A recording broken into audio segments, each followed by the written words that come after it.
যুদ্ধের ময়দানে রাসূল কারীমের সাথে চলে গেলেন। যুদ্ধ তার ফুটবল খেলা না, যুদ্ধ তার ক্রিকেট খেলা না ভাই, যুদ্ধ তার ভলিবল খেলা না। যুদ্ধে হয় মারতে হবে, না হয় মরতে হবে। যুদ্ধে হয় মারবেন, না হয় মরবেন। আল্লাহ যুদ্ধের ময়দানে চলে গেলেন। প্রচন্ড যুদ্ধ হলো, বহু সাহাবী যুদ্ধে শহীদ হয়ে গেলেন। আল্লাহর নবীর বিজয় হলো বটে, কিন্তু অনেক সাহাবী যুদ্ধে শহীদ হয়ে গেলেন। ইমাম ইবনে কাসির লিখতেছেন, যুদ্ধে অনেক সাহাবী শহীদ হয়ে যাওয়ার পরে আল্লাহর নবী বললেন, সাহাবীরা কবর খনন করো, আমরা সমস্ত শহীদ সাহাবীদেরকে এখানে দাফন করে চলে যাব। বুঝতে পারতেছেন, শহীদ সাহাবীদেরকে দাফন করবে। সাহাবী যারা শহীদ হতো, আল্লাহর পথে যারা শহীদ হয়, তাদেরকে কখনো গোসল করানো হয় না। রক্তমাখা অবস্থায়, ওই অবস্থায় তাদেরকে দাফন করে দেওয়া হয়। রক্তমাখা অবস্থায় ওইভাবেই তাদেরকে দাফন করা হয়। তাদের কোনো গোসল লাগে না, গোসল দিতে হয় না, তাদের গোসল দেওয়া লাগে না। তো সমস্ত সাহাবীর কবর খনন করে নবীজি মরহুম যত শহীদ সাহাবী ছিল সবাই লাশগুলি এনে এনে কাতার করে শোয়ায় রাখলেন। এক নজর করে নবী সবার চেহারা দেখলেন। দেখার পরে বলেন, সাহাবীরা রে, সমস্ত লাশ কি যুদ্ধের ময়দান থেকে তোমরা নিয়ে আসছো? সাহাবীরা বলল, হ্যাঁ ইয়া রাসূলুল্লাহ, যুদ্ধের ময়দানে কোনো লাশ আর বাকি নাই, সমস্ত লাশগুলি যুদ্ধের ময়দান থেকে আমরা নিয়ে আসছি।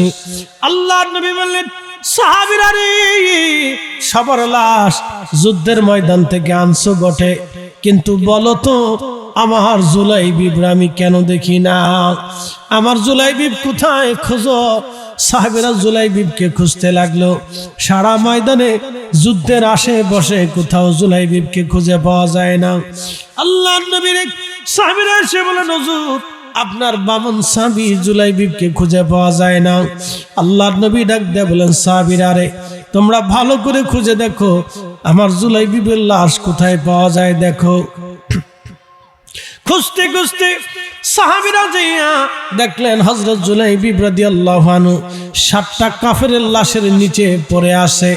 7টা কাফেরকে নিজে হত্যা করে জুলাইবিব তার নিচেই মরে পড়েছিলেন ওই অবস্থায়। আল্লাহু আকবার। জুলাইবিব শহীদ হয়ে লাশ কাফেরদের লাশের নিচে পড়ে আছে। আল্লাহর নবী সাহাবীরা লাশের নিচ থেকে ছোট্ট বামন সাহাবী জুলাইবিবকে বের করে নিয়ে আসলেন, কাঁধে করে নবীজির সামনে নামাইলেন। আল্লাহর নবী চোখের পানি ছেড়ে দিয়ে কেঁদে দিয়ে বললেন, সাহাবীরা রে, আমার জুলাইবিবকে মদিনার সবচেয়ে সুন্দরী নারী দেখে বিয়ে দিয়েছিলাম, কিন্তু আমার জুলাইবিব স্বামী স্ত্রীর কাছে না যাইয়া, স্ত্রীর সাথে বাসর না করি আমার ডাকে জিহাদের ময়দানে সে শহীদ হয়ে গেছে। সাহাবীরা রে, সবার লাশ তোমরা কবর দাও, কিন্তু আমি আমার জুলাইবিবের লাশ আমি নিজের হাতে কবর দেব। একবার জোরে বলা যাবে কি মারহাবা? নবীনগরবাসী, নবীজি নিজে কাঁধে করে উম্মতের লাশ নিয়ে কবরের দিকে যাচ্ছিলেন। সাহাবীরা কাঁদলো, আহা জুলাইবিবের কত দারুণ ভাগ্য যে নবীজির কাঁধে চড়ে জুলাইবিব আজ কবরে যাচ্ছে। নবীজির খুশি নিয়ে জুলাইবিব চিরদিনের জন্য কবরে চলে গেল। জুলাইবিবের কোনো সন্তান নাই, কোনো বংশ নাই, পরিচয় নাই। তার একটা পরিচয় নবীর আশিক উম্মত, নবীর আশিক সাহাবী, যারই বীরত্ব, যারই ত্যাগ, যারই ভালোবাসা কিতাবের সন্ন্যাক করে সুন্দর করে তার নাম লিখে দিয়ে দেওয়া হলো। আশিক রাসূল হযরত জুলাইবিব রাদিয়াল্লাহু আনহু বেঠে ছিলেন, তিনি ছোট্ট ছিলেন, কিন্তু ইশকে রাসূলের কোনো কমতি ছিল না জুলাইবিবের।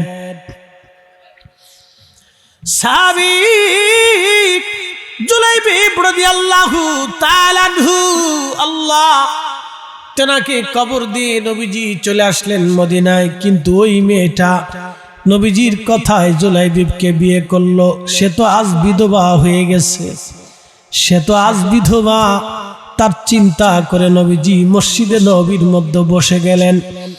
আল্লাহর দরবারে হাত বাড়ায় নবী কাঁদতে লাগলেন, হে রব, আমার কথা একটা মেয়ে আমার সাহাবী জুলাইবিবকে মহব্বত করে বিয়ে করেছিল, আল্লাহ গরিব সাহাবীকে বিয়ে করেছিল ধনী পরিবারের মেয়েটা। আল্লাহ জুলাইবি তোমার পথে শহীদ হয়ে গেছে, এই মেয়েটা বিধবা হয়ে গেছে। আমি রসুল এই মেয়েটার পক্ষে তোমার দরবারে দোয়া করতেছি, আল্লাহ তুমি এই মেয়েটার জীবনকে বরকতময় করে দাও। আল্লাহ তার সম্মানকে তুমি বুলন্দ করে দাও। আল্লাহ তার জীবনকে তুমি কঠিন করে দিও না, তার জীবনকে তুমি সহজ করে দাও। এইভাবে মসজিদে নববীতে বসে বসে নবী দোয়া করতেছিলেন। ও নবীনগরবাসী, কাঠালিয়াবাসী, ভালো করে শুনে যান। সারা মদিনায় সংবাদ এসে গেল জুলাই বিবির স্ত্রীর জন্য নবীজি দোয়া করে গেছেন। এই মহিলা ভাগ্যবতী নারী, নবী তার বরকতের জন্য দোয়া করেছেন। এই কথা শোনার পরে মদিনার ধনী ধনী বংশের ছেলেরা, মদিনার সবচেয়ে বড় পরিবারের ছেলেরা এবং মদিনার সব বড় পরিবারের পক্ষ থেকে শত শত বিবাহের পয়গাম নবীজির দরবারে জমা হয়ে গেল। ইয়া রাসূলুল্লাহ, আপনি আমাদের পরিবারে এই মেয়েটাকে বিয়ে দিয়ে দেন, আমাদের পরিবারে নবীজিকে এইভাবে বিয়ে দিয়ে দেন। এইভাবে কয়েকশো বিবাহের প্রস্তাব ওই নারীর জন্য আসলো। সারা মদিনার ভিতরে সে সম্মানিত হয়ে গেল, সারা মদিনার ভিতরে সে মর্যাদাবান হয়ে গেল। এত পুরুষ কোন নারীর জন্য বিবাহের পয়গাম এত পুরুষ কোনোদিন দেয় নাই। আমার রসুলের দোয়ার কারণে মহিলা সম্মানিত হয়ে গেল। সবাই শুধু বলতে লাগলো, এই বরকতওয়ালা নারী, যার বরকতের জন্য রসুল দোয়া করেছেন, অবশ্যই বরকত। কারণ সবার দোয়া ফিরে আসলেও নবীর দোয়া ফিরে আসে না। কি কথা কন না কেন? সবার দোয়া ফিরে আসলেও নবীর দোয়া ফিরে আসে না। নবী নারীর বরকতের জন্য দোয়া করেছেন। অতএব ভাগ্যবতী নারীকে আমাদের সংসারেও আমরা চাই। এ নারী সমাজ, আপনারাও আশিক রসুল হতে পারেন। জুলাই বিবির স্ত্রীর মতো আল্লাহ কবুল করুক, জোরে বলেন আমিন। রব্বুল আলামিন শুধু মানব জাতি না, জিনদের উদ্দেশ্যে আল্লাহ পাক বলেন, হে মানুষ এবং জিন, তোমরা বলো আমি আল্লাহর কোন কোন নিয়ামত তোমরা অস্বীকার করবা, তুমি বলো। আমি আল্লাহর দেওয়া কোন কোন নিয়ামত তুমি অস্বীকার করবা, তুমি বলো। জিনেরা বলল, আল্লাহ আপনার কোন নিয়ামত অস্বীকার করার মতো সুযোগ আমাদের নাই।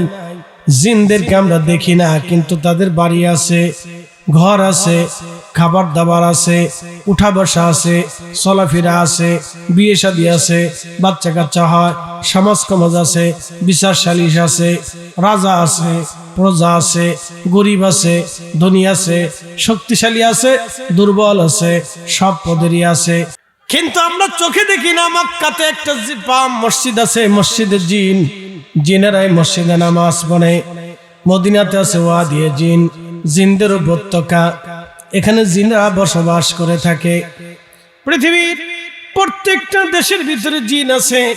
আল্লাহ জিনদেরকে আলাদা আবাস দিয়েছেন। জিনেরা বাড়ি ঘর আছে, সংসার আছে, তাদেরও খাওয়া দাওয়া আছে, তারাও খাবার খায়। জিনদের বাচ্চা কাচ্চা আছে, বিয়ে শাদী হয়। আল্লাহ মানুষ বানাইলেন মাটি দিয়ে, জিন জাতি আল্লাহ বানাইলেন আগুনের শিখা দিয়ে। মা খালাকাল জান্না মিন মারিজিম মিন নার। আল্লাহু আকবার। আগুন জ্বালাবেন মোমবাতি, মোমবাতি জ্বালানোর পরে মোমের উপরে দেখবেন হলুদ আগুন, হলুদ আগুনের উপরে সবুজ সবুজ সবুজ আগুন চলে যাওয়ার পরে ধোঁয়া। এই ধোঁয়া থেকে আল্লাহ জিন বানাইলেন। জিন ধোঁয়া থেকে জিন বানাইলেন। এই জন্য জিন সাধারণত খালি চোখে দেখা যায় না, তবে তারা মাঝে মধ্যে সুরত ধরতে পারে। তারা বেশিরভাগ সাপের সুরত ধরে, বাড়িতে থাকে, ঘরের মধ্যে থাকে। যদি আপনার ঘরের মধ্যে কোনো সাপ দেখেন, হঠাৎ করে সাপ মারবেন না, পিটাবেন না। ওই সাপটাকে আপনি 3 বার বলবেন, হে আল্লাহর বান্দা, সুলাইমান আলাইহিস সালামের সাথে তোমাদের যেই সন্ধি হয়েছিল, যেই কাগজ হয়েছিল, সেই সন্ধি মোতাবেক তুমি আমার ঘর ছেড়ে দিয়ে চলে যাও। 3 বার বলার পরে যদি সে সরে না যায়, আল্লাহ রাসূল বললেন, তারপরে তুমি তাকে লাঠি দিয়ে পিটায় মারো। ইয়া মা'শারাল জিন্নি ওয়াল ইনসি ইন ইসতাতা'তুম আন তানফুযু মিন أقطار السماوات والأرض فانفذوا لا تنفذون إلا بسلطان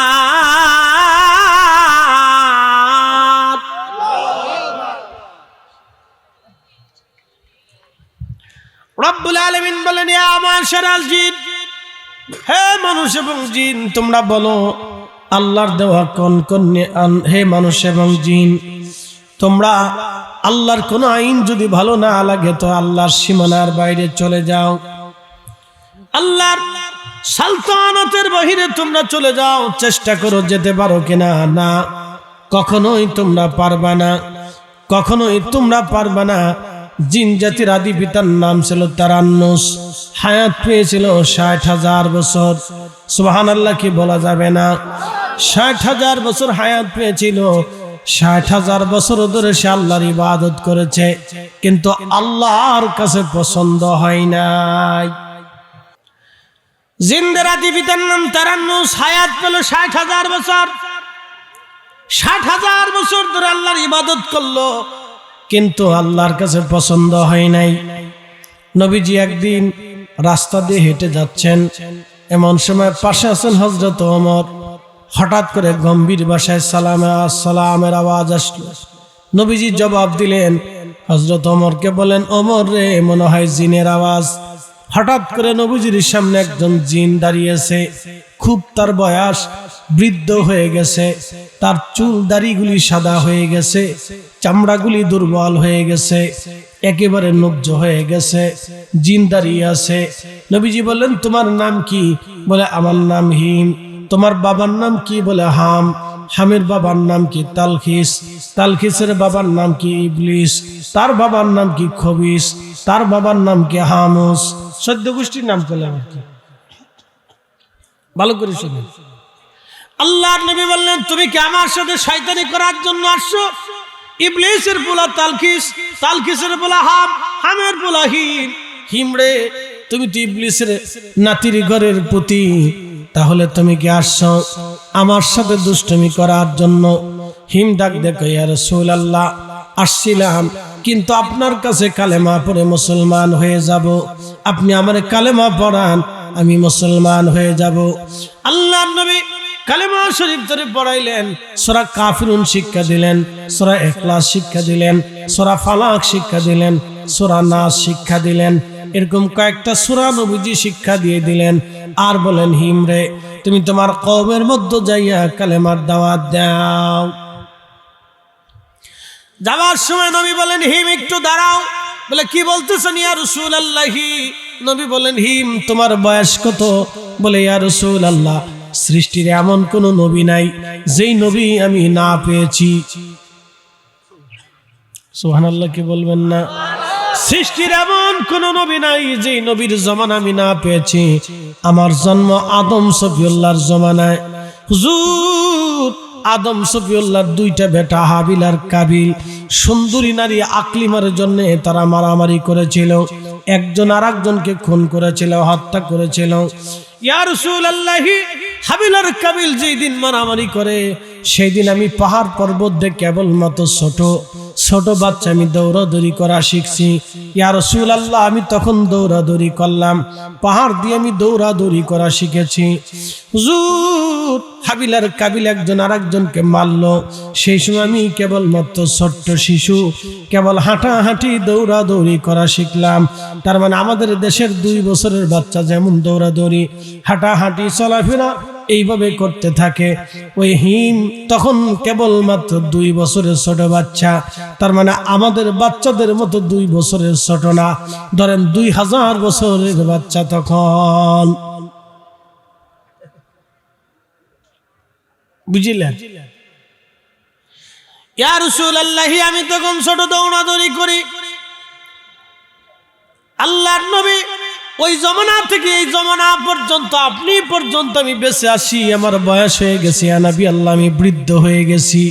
সে সময় শিশু ছিলাম, এখন আমি বৃদ্ধ হয়ে গেছি। আদম সফিউল্লাহ থেকে আখিরি নবী পর্যন্ত সব নবীর জমানা আমি হিম দেখেছি। একবার আওয়াজ তুলে বলা যাবে কি আল্লাহু আকবার? কিন্তু তাদের সাথেও আল্লাহর প্রেম হয় নাই।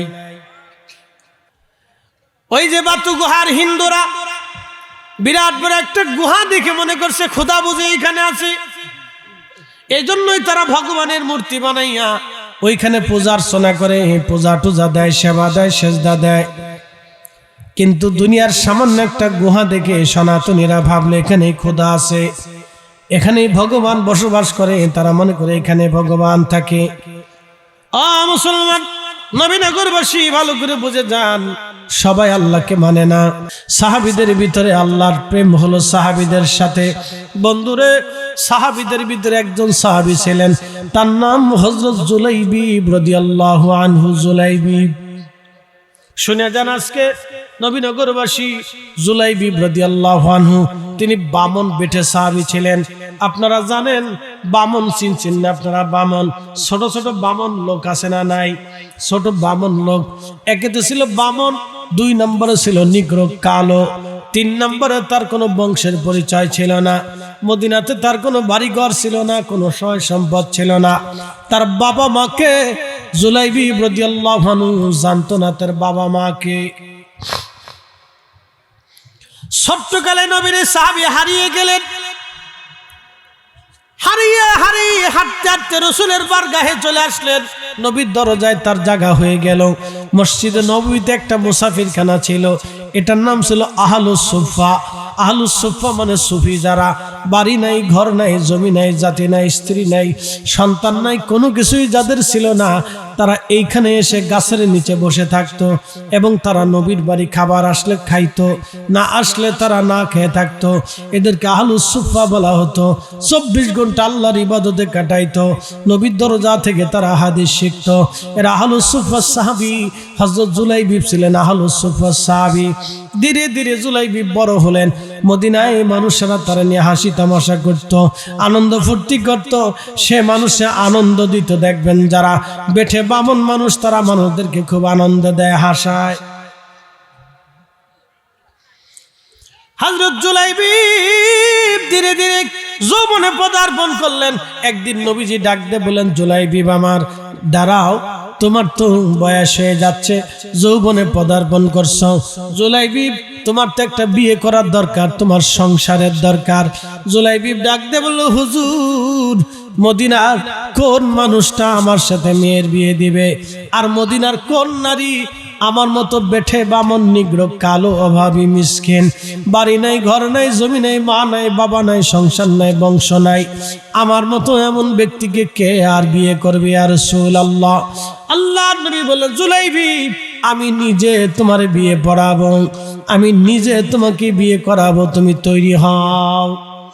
জুলাইবিব মনে মনে খুশি, আমার তো কেউ বিয়ে করার কথা না, কেউ মেয়ে দেওয়ার কথা না, আমার তো সংসার হওয়ার কথা না, বাড়ি নাই, ঘর নাই, সন্তান নাই, জমি নাই, জমিন, এরকম একটা লোকের সাথে কি আপনারা আপনাদের বোনের বিয়ে দিবেন?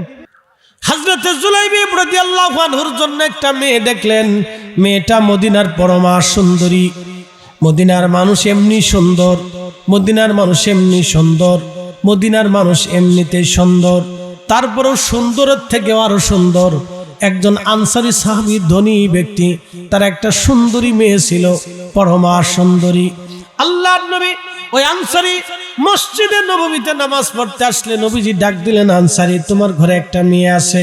বলে, হ্যাঁ ইয়া রাসূলুল্লাহ, আমার ঘরে একটা মেয়ে আছে। তোমার মেয়েটাকে কি বিয়ে দিবা? সাহাবী মনে করছে রসুল বিয়ে করতে চায়। আল্লাহর নবী সাহাবী বলেন, ইয়া রাসূলুল্লাহ, আপনি যদি আমার মেয়েকে বিয়ে করেন তাহলে আপনার সাথে আমার আত্মীয়তা হবে, রসুলের সাথে আত্মীয়তা হবে, এর চাইতে বড় ভাগ্য আমার জীবনে আর কি হতে পারে? হুজুর, আপনার সাথে আমি আমার মেয়েটাকে বিয়ে দিতে চাই। আল্লাহর নবী বলেন, সাহাবী, তুমি ভুল বুঝতেছ, আমি তোমার মেয়েটাকে বিয়ে করতে চাই না। তাহলে ইয়া রাসূলুল্লাহ, আপনি কার জন্য আমার মেয়ের বিবাহের পয়গাম দিয়েছেন? নবী আমার বললেন, সাহাবী রে, আমার একজন সাহাবী আছে, তার নাম জুলাইবিব। জুলাইবিবকে তো তুমি চেনো, জুলাইবিবের জন্য তোমার মেয়েটাকে আমি পছন্দ করেছি। বিবি রে, তোমার মেয়ের বিবাহের ব্যাপারে রাসূলুল্লাহ পয়গাম পাঠিয়েছে। মহিলা মনে করছে নবী বিয়ে করতে চায়। মহিলা বলে, স্বামী বলেন কি? এটা তো আমার সৌভাগ্য, আল্লাহ রসুল আমার মেয়ে বিয়ে করবে, আমি রসুলের শাশুড়ি হব, রসুল আমার ঘরের জামাতা হবে, রসুলের সাথে আমাদের আত্মীয়তার সম্পর্ক হবে, এর থেকে বড় পাওয়া জীবনে আর কি হতে পারে? স্বামী ডাক দিয়ে কই বিবি রে, নবী বিয়ে করবে না। বিয়ের পয়গাম দিয়েছে আর একজন সাহাবীর পক্ষ থেকে। বলে সে কে? বলে তার নাম জুলাইবিব। মহিলা ডাক দেখে আল্লাহর কসম করে বলি, এমন দরিদ্র নিগ্র কালো বামন বেঠে আর সহায় সম্বলহীন পরিচয়হীন একটা ছেলের সাথে আমি আমার মেয়ের বিয়ে দেব না। বাবা এবং মা ঘরের ভিতরে দাঁড়িয়ে দাঁড়িয়ে তারা কথা বলতেছিল। মেয়েটা পাশের রুম থেকে শুনতেছিল মা কি বলে, বাবা কি বলে। মেয়েটা আর স্থির থাকতে পারলো না, হেঁটে হেঁটে মা এবং বাবার সামনে গেল, যা জিজ্ঞেস করলো, মা এবং আব্বা তোমরা কি নিয়ে কথা বলতেছো? বলে মা রে, রসুল পায়গাম পাঠিয়েছে তোমার বিবাহের ব্যাপারে, তোমার জন্য রসুল স্বামী পছন্দ করেছে, ছেলে পছন্দ করেছে, ছেলের নাম জুলাইবিব। কিন্তু মেয়ে আমার এই জুলাইবিব কালো নিগ্র বামন বেঠে একটা ছেলে, বংশ পরিচয় তার নাই, ছোটকালে হারিয়ে গিয়েছিল, কোনো পরিচয় তার নাই, বাবা মার পরিচয় নাই, কোথায় বাড়ি কোথায় ঘর কেউ জানে না। মারে, তার জমি নাই, জমা নাই, ঘর নাই, বাড়ি নাই, কিচ্ছু নাই, এমন একটা ছেলের সাথে তোমার বিয়ে কেমনে দেই বলো তো? তুমি আমাদের কলিজার টুকরা মেয়ে, এই মদিনার সম্ভ্রান্ত পরিবারের মেয়ে, মদিনার ধনী ব্যক্তির মেয়ে হয়ে এমন একটা দরিদ্র মানুষের সাথে তোমার বিয়ে কেমনে দেই বলো মা?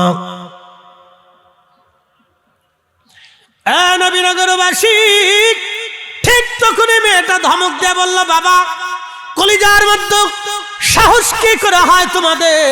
রসুলের পয়গাম তোমরা ফিরাই দিতে চাও? বাবারে, রসুল আমার জন্য স্বামী পছন্দ করেছে, এর চাইতে আমার জীবনের সৌভাগ্য কি হতে পারে বাবা বলো? রসুল আমার জন্য স্বামী পছন্দ করেছে, আমার রসুল আমার বিয়ে দিবে, এর থেকে জীবনের এর থেকে বড় নিয়ামত আমার জীবনে কি হতে পারে? রসুল আমার জন্য স্বামী পছন্দ করেছে আব্বা, এর থেকে বড় পাওয়া আমার জীবনে নাই। বাবারে, তাড়াতাড়ি যাও রসুলের দরবারে, তোমরা রাজি না হলেও আমি মেয়ে হিসেবে আমার রসুল নবীজির পয়গামে প্রস্তাবে আমি রাজি হয়ে গেলাম। আমার রসুল আমাকে যার সাথে বিয়ে দিবে আমি তার সাথেই বিয়ে বসতে রাজি। রসুলের পছন্দই আমার পছন্দ, নবীর ভালোবাসায় আমার ভালোবাসা। একবার আওয়াজ তুলে বলা যাবে কি ইয়া রাসূলুল্লাহ? সেই মহিলা এই প্রস্তাব দেওয়ার পরে সাহাবী আনসারী দৌড়ায় চলে গেলেন রসুলের দরবারে। দৌড়ায় চলে যাওয়ার পরে বলেন, ইয়া রাসূলুল্লাহ, আমার মেয়েটা আপনার বিবাহের প্রস্তাবে আমার মেয়ে রাজি আছে। হুজুর, আপনি বিবাহের দিন তারিখ নির্দিষ্ট করে দেন, আমি আমার মেয়েটাকে আপনার প্রস্তাবে বিয়ে দিতে চাই। মেয়ে নিজে রাজি, মেয়ে রাজি হয়ে গেছে। আল্লাহর নবীজি বলেন, আলহামদুলিল্লাহ। জুলাইবিব, বিবাহের জন্য সামানা জোগাড় করো। সে তো গরিব মানুষ, কোথার থেকে নেবে? বিভিন্ন ধনী ধনী সাহাবীরা তার কিছু কিছু দিতে লাগলো। জুলাইবিবের বিয়ে হবে। জুলাইবিব অনেক খুশি। বিয়ের দিন তারিখ নির্দিষ্ট হয়ে গেল, বিয়ে হয়ে গেল, ইজাব কবুল হয়ে গেল। কিন্তু বউ তো শ্বশুর বাড়ি, তার তো কোনো বাড়ি ঘর নাই। ইজাব কবুল হয়ে গেল, আল্লাহর নবী খেজুর খাওয়াই দিলেন সবাইকে। জুলাইবিবের বিয়ে হয়েছে। জুলাইবিব রাত্রিবেলা বাসরে যাবে, স্ত্রীর সাথে কথা বলবে। জীবনের প্রথম কোন নারীর সাথে জুলাইবিব আজ কথা বলবে। তার মদিনার সবচেয়ে সুন্দরী মেয়েটা আজকে তার স্ত্রী।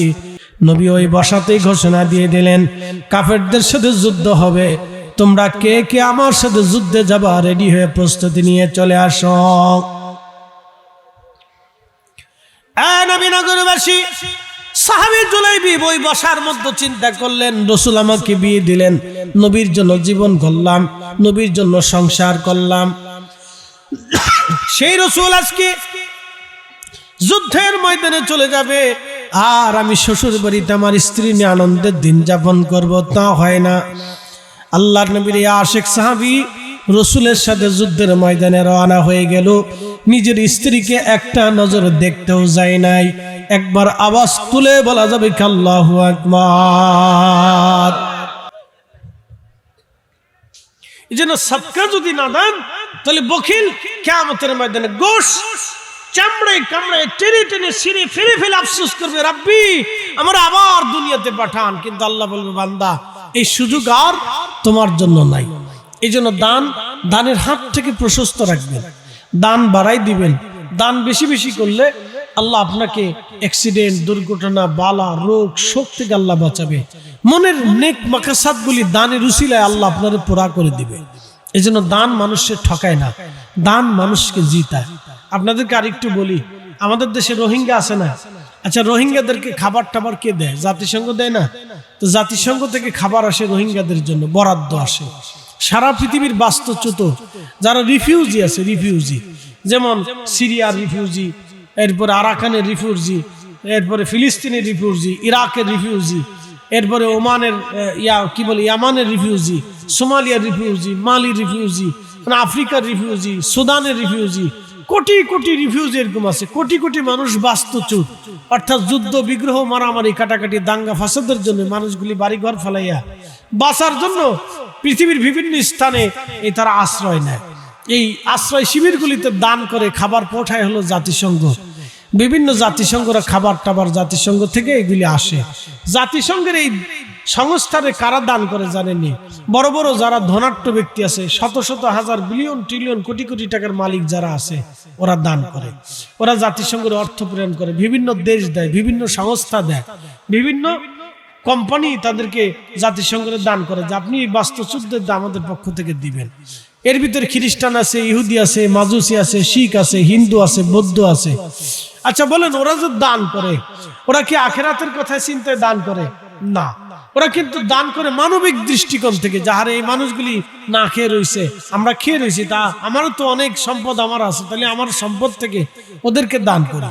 আর আল্লাহ আমাদেরকে বলছেন, তোমরা যদি দান করো তাহলে আমি তোমাদেরকে বেহেশত দিব। বেহেশতের ভিতরে 8টা জান্নাতের এই একবারে জান্নাতুল ফিরদাউস আমি তোমাদেরকে দিব যদি তোমরা দান করো। আর দান করার সময় বাবা মার কথা মনে করে যদি দিতে পারেন তাহলে তো সোনাই সোহাগা। বলে, হুজুর এটা আবার কি? এটাকে বলে উম্মতে মারহুমা। এই বাচ্চারা, হাট!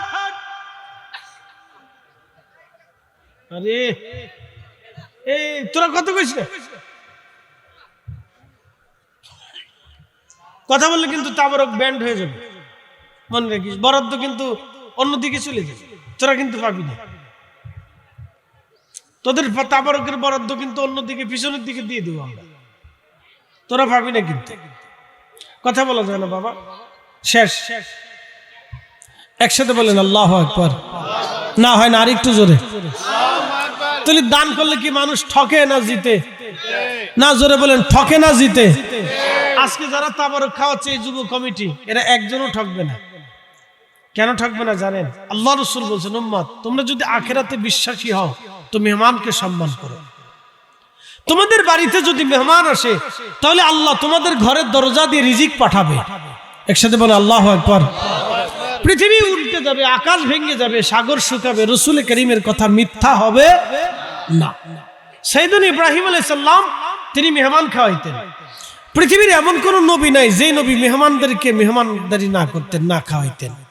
এই জন্য মেহমানকে যারা, আপনি যদি আরবে যান, এই যে সামনে রমজান আসতেছে, এই যে হজ আসবে, কোটি কোটি টাকার মালিক যারা, তারা হাজিদেরকে এই ট্রাক ভরে ভরে এনে খাবার খাওয়ায়। এই যে রমজান আসতেছে, মসজিদে নববীতে, কুবাতে খাবার এনে, ইফতার এনে, বিভিন্ন ফল মূল শত শত কোটি টাকা তারা ব্যয় করে মানুষকে খাওয়ায়।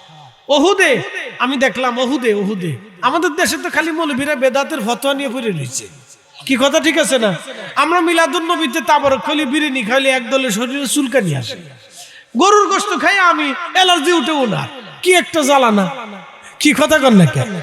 গরুর গোশত আমি খাই, আমার তো অ্যালার্জি হওয়ার কথা, আমার না ওনার অ্যালার্জি উঠছে। এই যে খাওয়া দাওয়ার বিরুদ্ধে যারা ফতোয়া দেয়, ওরা হলো একবারে ইতর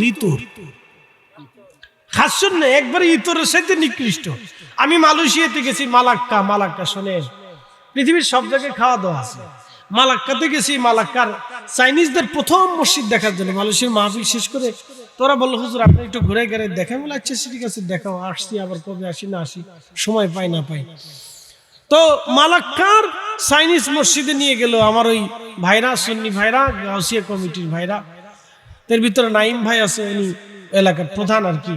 যথেষ্ট ভালো ভূমিকা পালন করে সুন্নিয়তের জন্য। এরা মালয়েশিয়াতে মিলাদুন নবী, মালয়েশিয়াতে তারা মিলাদুন নবীর বিরাট বড় জুলুস মিছিল বের করে। একসাথে বলবেন না মারহাবা। মিলাদুন নবীর বিরাট বড় জুলুস মিছিল তারা বের করে। তো খুব মনোযোগ দিয়ে কথাগুলি শুনেন। তা আমি মাহফিল করতে গেলাম মালাক্কাতে। মাহফিল করতে গেলে ওই চাইনিজদের প্রথম মসজিদে আমি গেলাম। যাওয়ার পরে ওই মসজিদে যখন আমি গেছি, নামাজ কালাম পড়লাম, পড়ার পরে দেখি বিরাট বড় বড় ডেকসি। জিজ্ঞাসা করলাম এত ডেকসি কেন? বলতেছে এত ডেকসি কেন? তো বলতেছে হুজুর ডেকসি হলো এই মাহফিল, এরা প্রত্যেক জুমাতে প্রত্যেক নামাজে মাঝে মধ্যে তারা খাবার রান্না করে মুসল্লিদেরকে খাওয়ায়। একসাথে বলবে না মারহাবা। কাদেরকে খাওয়ায়? মুসল্লিদেরকে খাওয়ায়। আমার দিকে তাকায়। তারপরে দেখি কলা, সুন্দর করে টেবিলের উপর কলা সাজায় রাখছে। বললাম কলা কেন? বলতেছে কলা এই জন্য যে এই মানুষরা মেহমানরা আসে, মসজিদে মুসল্লিরা আসে, তারা এই কলা বিস্কিট এই হালকা পাতলা নাস্তা খুশি মনে তারা খেয়ে চলে যায়। একটু জোরে বলবেন না মারহাবা। ও দেশের আলেমরা এই খাওয়া দাওয়ার বিরুদ্ধে ফতোয়া দেয় না, যত ফতোয়া খালি বাংলাদেশে। ও দেশের বড় বড় আজহারি আলেম ডক্টর আছে বড় বড়, আমাদের দেশের মতো এত ছোটখাটো না, তাদের দেশে বড় বড় আলেম আছে। বুঝতে পারছেন মালয়েশিয়া তো আর আমাদের থেকে অনুন্নত দেশ না। তাদের বড় বড় আলেমরা বড় বড় ডক্টর, তাদের একজন ইমাম, এক একটা মসজিদের ইমাম ডক্টরেট ডিগ্রি অর্জন করা।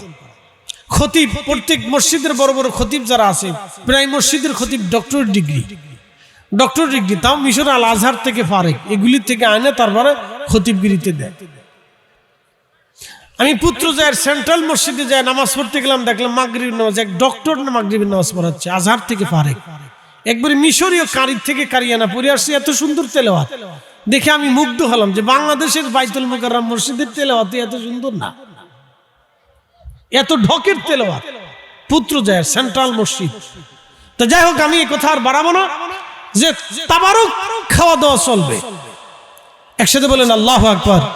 এই জন্য মেহমানদের যারা করে তাদের ঘরে ধরো যদি আল্লাহ রিজিক পাঠায়, আমরা পাঠাই না। প্রিয় উপস্থিতি ভাই আমার, এই জন্য রিজিক থেকে আল্লাহর পথে কিছু ব্যয় করেন, আল্লাহ তৌফিক দিক বলেন আমিন। অ্যাক্সিডেন্ট থেকে বালা থেকে আল্লাহ বাঁচাই দিবে। আগামী বছর কি আছেন বলবেন হুজুর পোস্টারের খরচাটা আমি আমার রিজিকের অংশ থেকে ব্যয় করবো। মিন কবলি আইয়াতি আহাদাকুমুল মাউত, পোস্টারটা দেওয়ার মতো কেউ আছে কিনা? একজন বলবেন পোস্টারটা দেওয়ার মতো কেউ আছে কিনা আগামী বছরে সৌজন্য? এবছর কি আছেন এই পোস্টারটা দেখি তো আমি, এবছর কেউ আছে কিনা সৌজন্য? না, এই বছরের সৌজন্য মনে হয় কেউ নাই। আগামী বছর পোস্টারের সৌজন্যমূলক পোস্টারের খরচাটা কেউ দেওয়ার মতো আছেন কিনা? একজন বলবেন হুজুর পোস্টারের দায়িত্ব, পোস্টারের খরচাটা আমি দিয়ে দিব, আল্লাহর রাস্তায় আল্লাহর পথে আমার রিজিক থেকে আমি ব্যয় করবো। একজন কি আছে বলেন দেখি। মিন কবলি আইয়াতি আহাদাকুমুল মাউত, মৃত্যু আসার আগে দিয়ে দিবেন, নিয়ত করেন, আপনার রিজিক কমতি হবে না। বলেন হুজুর আমি মদিনাতুল মুনাওয়ারায়, আমাদের ওয়াজ তাহলে যায় কোথায়? কোথায় আমাদের ওয়াজ যায়?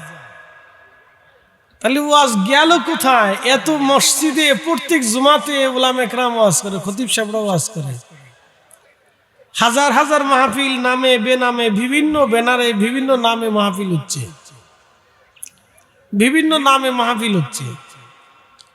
এই যে ওয়াজ নসিহত হচ্ছে, পীর মাশায়েখরা আপনাদেরকে বুঝায় শোনেন, পৃথিবীতে বহু ওলি আল্লাহ বিভিন্ন জনপদে পাঠাইছে, কিন্তু বাংলাদেশের মতো এই ছোট্ট জনপদে আল্লাহ যে কত ওলি পাঠাইছে তার হিসাব করে আপনি কুল কিনারা পাবেন না।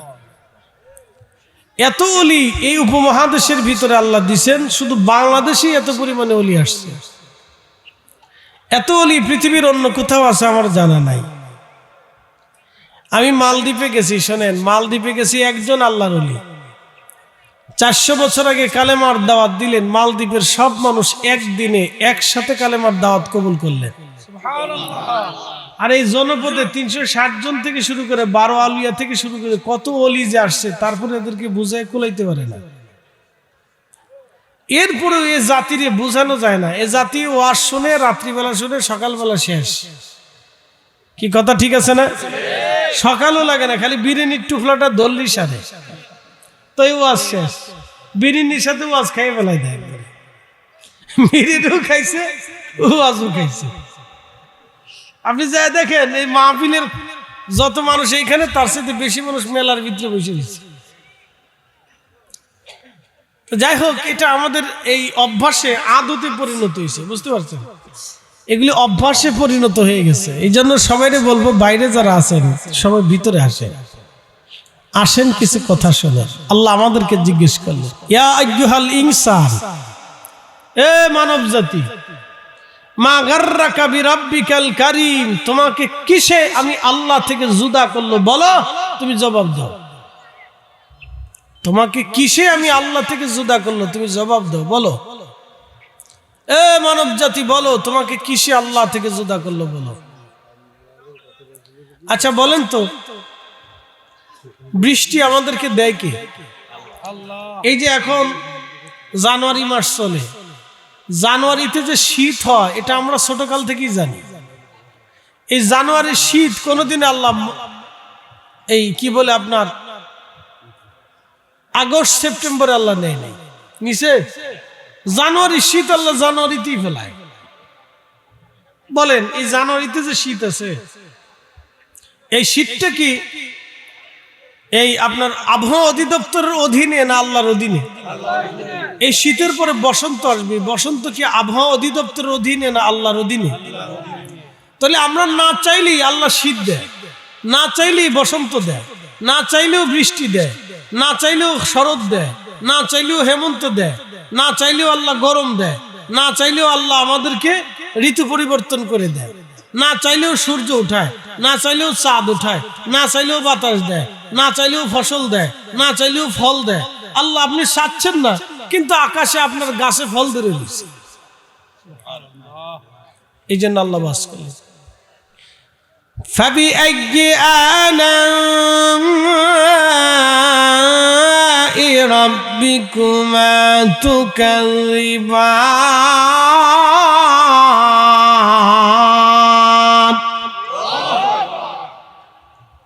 হে মানুষ এবং জিন, মানুষ এবং জিন দুইটা জাতিকে আল্লাহ ডাক দিছে।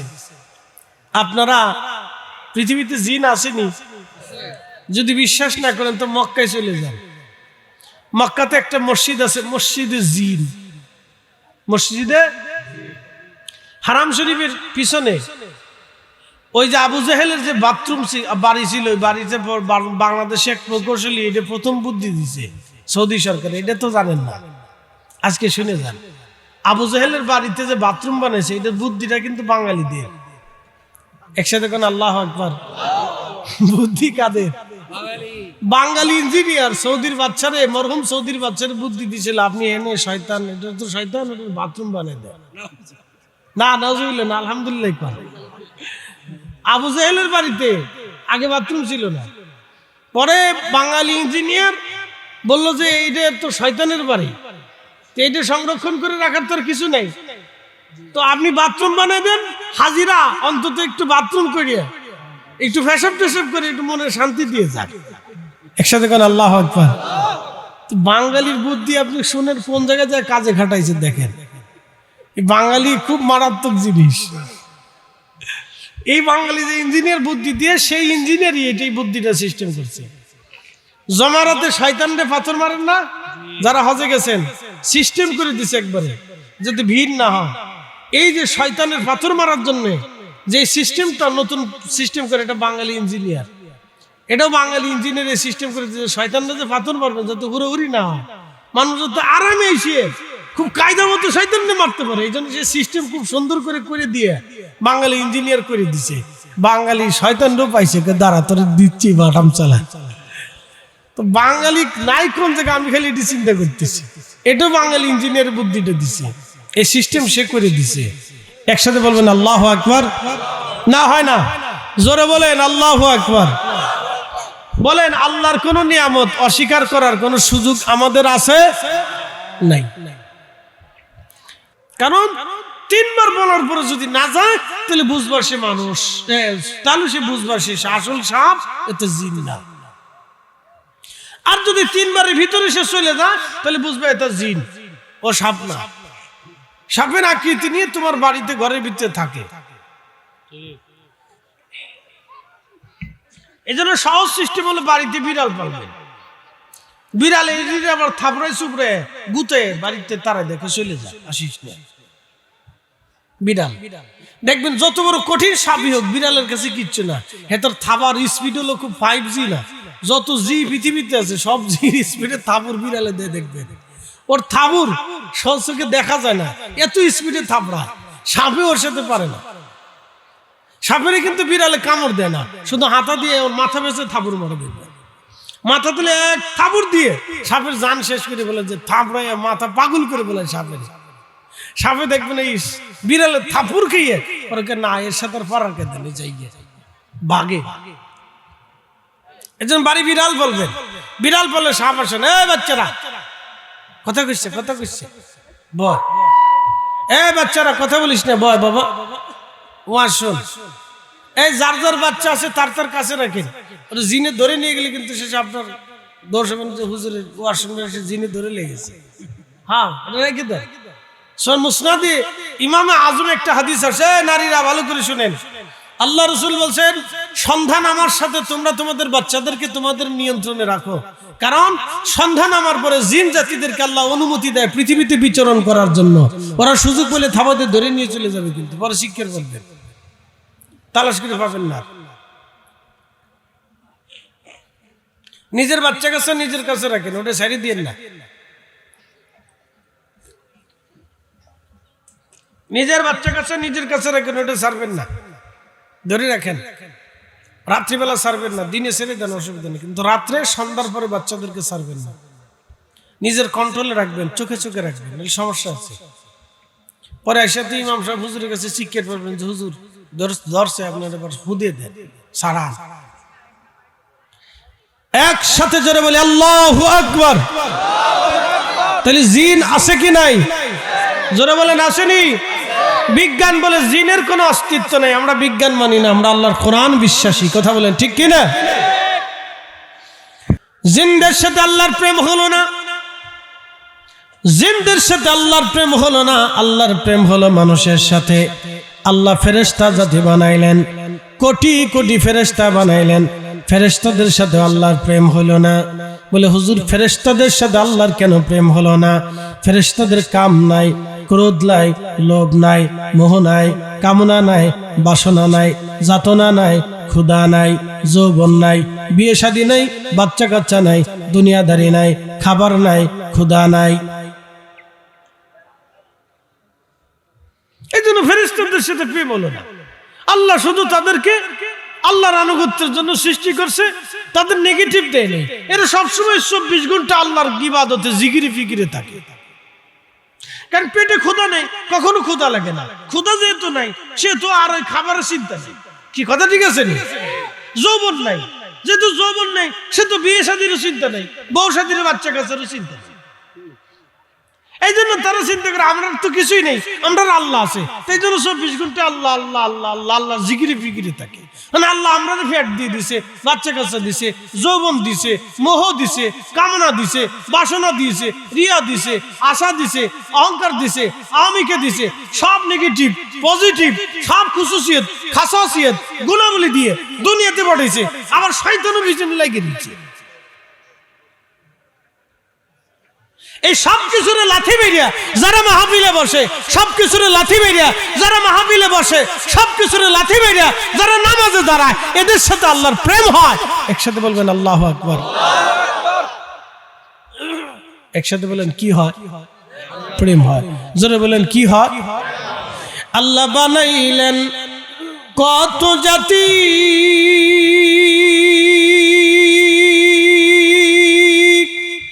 হইল না তোর প্রেম প্রীতি। ঠিক কিনা? আল্লাহ বানাইলেন কত জাতি, হইল না তোর প্রেম প্রীতি। অবশেষে মানুষ বানায় প্রেমের কারণে, প্রেমের ডোরি বান্ধরে মা দিনার শানে। আল্লাহুম্মা সাল্লি আলা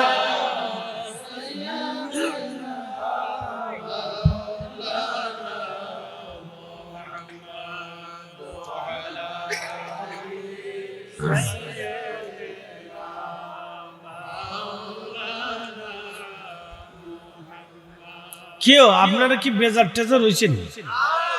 কষ্ট টষ্ট হচ্ছে? তাহলে একসাথে বলেন না মারহাবা। দুরুদের আওয়াজটা কেন জানি দুর্বল দুর্বল লাগতেছে।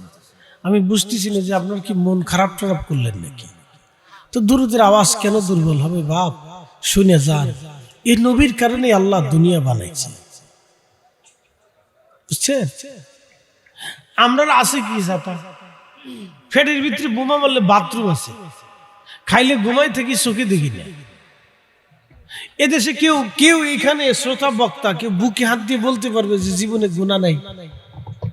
কেউ বুকে হাত দিয়ে বলতে পারবে যে মিথ্যা বলে নাই শ্রোতা বক্তা? এত বুজুর্গি দেখানোর কিছু নাই তো আমার এখানে। বুকে হাত দিয়ে কেউ বলতে পারবে না যেখানে কেউ কারো কবিরা গুনাহ নাই। তো আমাদের আছে কি? কিচ্ছু নাই। আমাদের একটা জিনিস আছে, আমরা আখিরি নবীর উম্মত। একসাথে বলেন ইয়া রাসূলুল্লাহ, আমরা আখিরি নবীর উম্মত। যে নবীর উম্মত হওয়ার জন্য 2,24,000 নবী রাসূলরা আল্লাহর কাছে দরখাস্ত করেছিল। বুঝতে পারছেন? এই ইজ্জত দেখে, উম্মতের ইজ্জত দেখে আপনি বসছেন না। বনি ইসরাইলের উম্মতরা 1000 বছর বসলে যে নেকি হতো, আপনি এই এক মুহূর্তে বসছেন তার চেয়ে বেশি নেকি আল্লাহ আপনার আমলনামায় দিয়েছে। এই মাহফিলে বসছেন আপনি। প্রিয় উপস্থিতি হাজিরিন, ভালো করে শুনে যাবেন ভাই আমার, কথাগুলি অত্যন্ত বোঝা দরকার। আল্লাহ আমাদের বানাইলেন প্রেমের কারণে।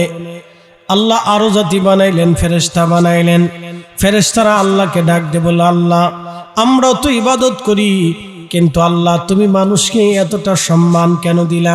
মানুষকে এমন মর্যাদা আল্লাহ কেন দিলা? আল্লাহ তোমার প্রতি তোমার ভালোবাসাটা বেশি, দয়া মায়া তুমি বেশি দাও। আল্লাহ ওরা গুনাহ করে, ওরা তোমার অবাধ্য হয়। কি মানুষে আল্লাহর অবাধ্য হয় না? হয়। আমি মালয়েশিয়া গেছি, শোনেন, মালয়েশিয়া একটা গুহা আছে, এটার নাম হচ্ছে বাতু গুহা, আঞ্চলিক নাম বাতু গুহা। এটার সামনে বিরাট বড় একটা মূর্তি দাঁড়া করে রাখছে হিন্দুরা। তামিলনাড়ুর হিন্দুরা বাতু গুহার সামনে বিরাট একটা মূর্তি বানায় রাখছে। এটা হলো আমাদের যুদ্ধের দেবতা, বুঝেন? যুদ্ধের দেবতার গুহার সামনে দাঁড়া করে রাখছে তামিলনাড়ুর হিন্দুরা। এটার ভিতরে যে কত মন্দির, হিন্দুরা এখানে পূজা করে। এই গুহার বয়স বলে 40 কোটি বছর হতে পারে। গুহার বয়স 40 কোটি বছর ধরে এই গুহাটা এখনো আছে, বাতু গুহা।